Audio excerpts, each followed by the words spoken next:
अंकित और अनु भाई बहन थे। माँ बाप के देहांत के बाद बड़ी बहन अनु ने दिन रात मेहनत करके अंकित की देखरेख की और उसे पढ़ा लिखा कर पैरों पर खड़ा किया था। दोनों भाई बहन खुशी खुशी रह रहे थे। एक दिन, दीदी मुझे जॉब मिल गई है।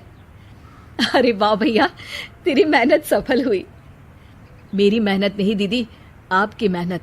अगर पापा के निधन के बाद मेरी जिम्मेदारी आप न उठाती तो ये सब नहीं हो पाता। मेरी सफलता सिर्फ आपके बलिदान की वजह से है दीदी। कुछ महीनों बाद अंकित की शादी सीमा से हुई। सीमा बड़ी ही चालाकी से अनु से मीठा मीठा बोलकर घर का सारा काम करवा लेती थी और खुद अंकित के साथ घुमा फिरा करती थी। वैसे तो वो सिर्फ खाना बनाने का काम ही घर में करती थी, लेकिन अब उसे उससे भी छुटकारा चाहिए था। इसीलिए एक दिन, दीदी मेरे हाथ का खाना अंकित को पसंद नहीं आता, क्या आप खाना बना दोगी प्लीज? अरे हाँ, ये भी कोई कहने की बात है, जरूर। सीमा इस बात से मन ही मन बड़ा खुश होती है और अगले दिन के झाड़ू पोछे के काम से छुटकारा पाने के लिए एक और तरकीब लड़ाती है। हॉल में जोर जोर से कराहने लगती है। उसके कराहने की आवाज सुनकर अनु हॉल में भागती हुई आती है। क्या हुआ सीमा? दीदी लगता है मेरी कमर अकड़ गई है। वो क्या है ना, मुझे झाड़ू पोछा करने की आदत नहीं है ना। मेरी मम्मी पापा ने मुझसे कभी ये काम नहीं करवाया। अरे कोई बात नहीं, झाड़ू पोछा ही तो है, मैं कर लिया करूंगी। ऐसे ही धीरे धीरे सीमा ने घर के सारे कामों का बोझ अनु पर डाल दिया। घर का सारा काम अनु करती थी, फिर भी सीमा को अनु से छुटकारा चाहिए था। इसलिए एक दिन वो अंकित के ऑफिस से लौटने से ठीक पहले ढेर सारे कपड़े लेकर धोने का नाटक करने बैठ जाती है।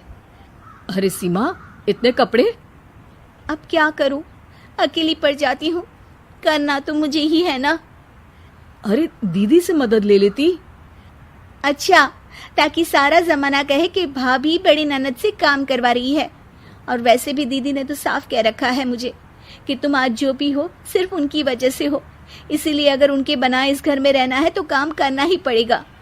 ये सब सुनकर अंकित को बहुत गुस्सा आ गया। उसने अनु को बुलाकर कहा, दीदी ये घर पापा ने बनाया था और इसमें मेरा भी हिस्सा है और मुझे वो चाहिए। ये सुनकर अनु को बुरा तो लगता है, मगर वो दूसरे ही दिन घर का बंटवारा करने के लिए वकील के पास चली जाती है। वहां से लौटते हुए अनु का एक्सीडेंट हो जाता है, जिससे वो दोनों पैरों से अपंग हो जाती है। अब मजबूरन उसकी पूरी देखरेख सीमा को करनी पड़ती है।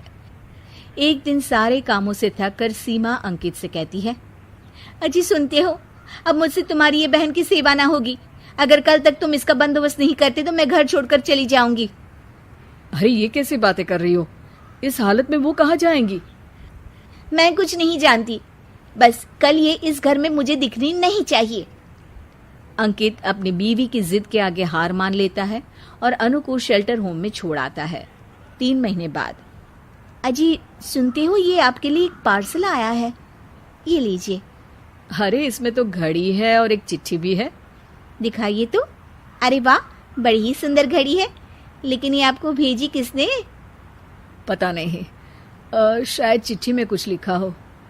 आशा करती हूँ ये घड़ी तुम्हें पसंद आएगी। रक्षाबंधन की बहुत शुभकामनाएं, तुम्हारी दीदी अनु।